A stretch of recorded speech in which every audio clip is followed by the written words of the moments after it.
Hey kids, I'm out in my garage working on my bike. Just got my gears in finally.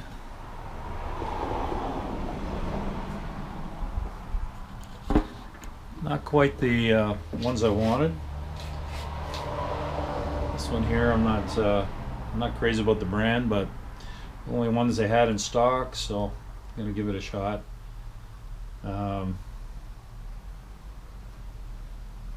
We'll just see if they pan out, and if not, I'll be returning them. These are the ones I wanted,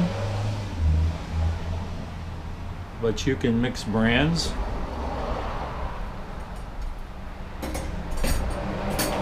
So like I was telling you, you can, with modern bikes, you can change all the gears that you want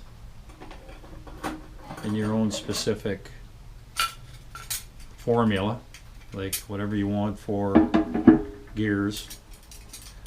Over the years, I've gone with 42 teeth on this one, 32 teeth on the next one, 22 on the smallest one.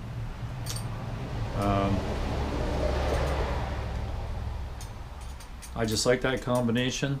It gives me a combo of off-road mountain biking, and it also gives me the ability to go on the highway pretty good and keep up with most of the race bikes.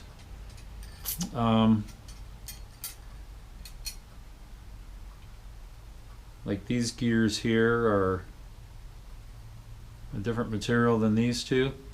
Like I say, these two I'm not totally happy with when I got them in. I find them really thin, and my first one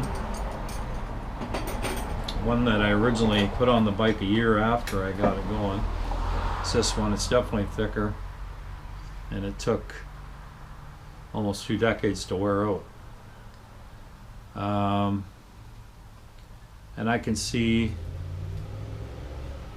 like you can see the teeth. They come to a blunt end, whereas these are worn. They come to a sharp, sharp edge.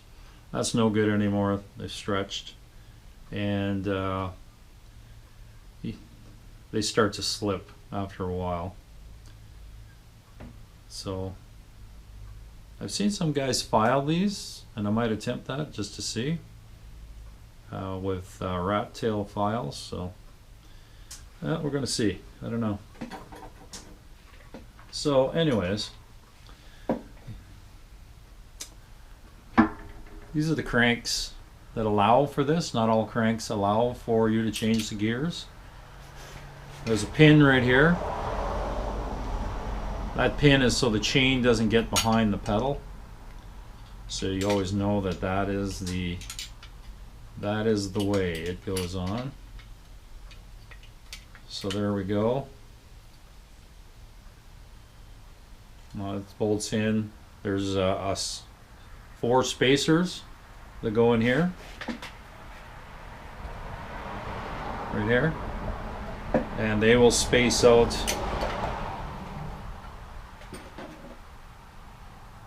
the next gear to follow.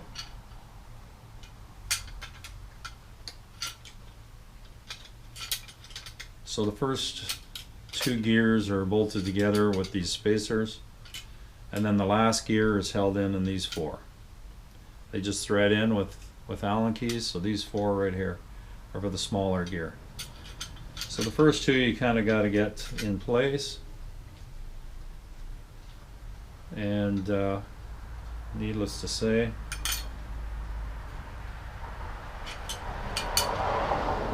pretty straightforward.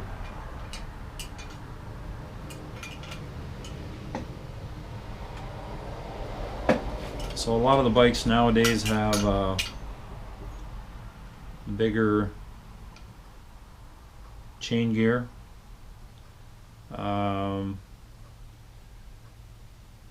I just find that harder to get going, and I definitely don't want that when I'm climbing steep hills. So the increments of 10 teeth are per chain ring. That's good enough for me. I've always liked that combo. Took me a while to come up with it, but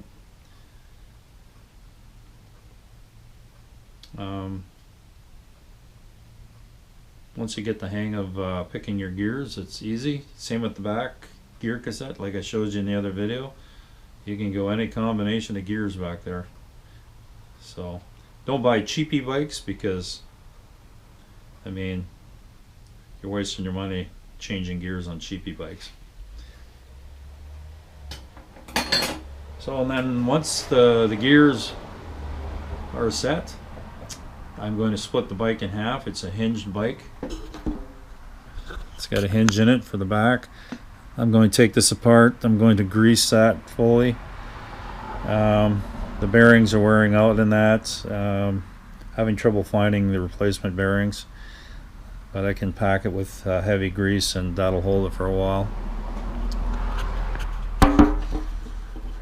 All suspension bikes with rear suspension go through this. The problem is getting those apart.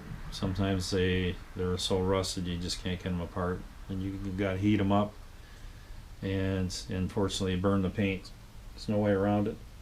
So, but hopefully they come across. I've only driven this bike, I think, one partial winter, so we might luck out. Worst part of this job is, as you can tell, cleaning. It's almost dirtier than working on cars, because you're always greasing these things to make them last. All the gears are the derailleur gears and are all clean, ready to go. I'm going to clean up the springs in there. I'm going to clean up all the brakes. We'll give those a good scrubbing, and obviously the bike needs a bath too. Back wheel is done. Just got to put a dust cover on the gear cassette, and that'll be fine. We're going to switch out new pedals. Got these right here. Basically same type, similar ones I got on my mountain bike for winter driving, my fat bike. They're okay. I'm not a fan of plastic pedals, but these ones are water sealed, so dirt and water can't get in. That's what happened on the last batch that I got that failed after 20, or not 20, but 17 years. They failed the bearings. So these are just regular roller bearings in here, and they're not in a case, so I can replace those and tighten them up and see if they'll work. But they were getting pretty noisy. I got caught in one rainstorm and that was it. So we're going to get my crank together and I'll show you when it's all done.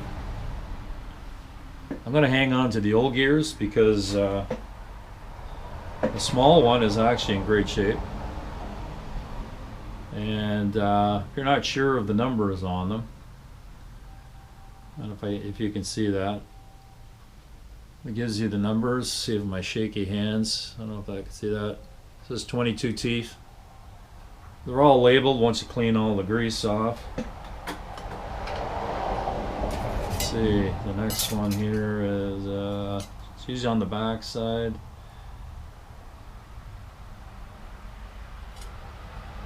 Yeah, right there. This is 32. Hard to see. And this one, I wish I could have found a replacement in the same brand as this, but that's just not happening. Yeah, once you clean the grease off, you can usually find the numbers. There we go. Right there. 42, so you can buy anything you want for them. So remember that pin. The pin's got to be behind the pedal, so the chain doesn't get behind the pedal. If it gets jammed behind the pedal, good luck. It's a pain. Alrighty.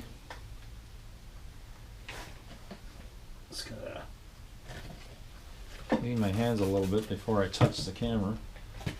Even when you clean all your parts, your old parts, you still get crap all over your hands. So I'm going through a lot of rags here. Okay, back in a bit. Okay, got the crank back together. This is supposed to be torqued to 30 pounds. Allen key. Then there's a slotted nut on the back. The small gear goes the reverse way, threads into the main crank. Pretty straightforward. So basically Allen key gets them done.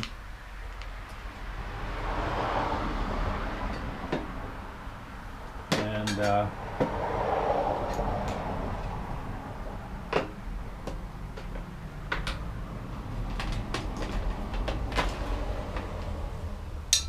always take the chain and just check the spacing on it.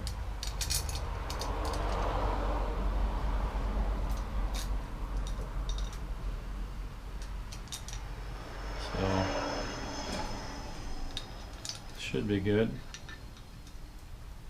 Still not sure about that second gear. Not sure. Small one is good.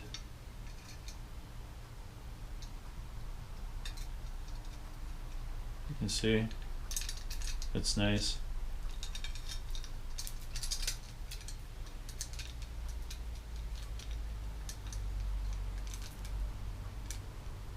Yeah, just worried about the spacing on that second gear. I don't know. We'll see.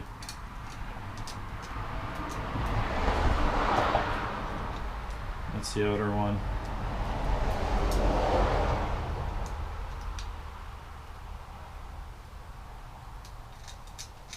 Chains are all matched up with these, so let's hope everything goes good. Low on the first ride.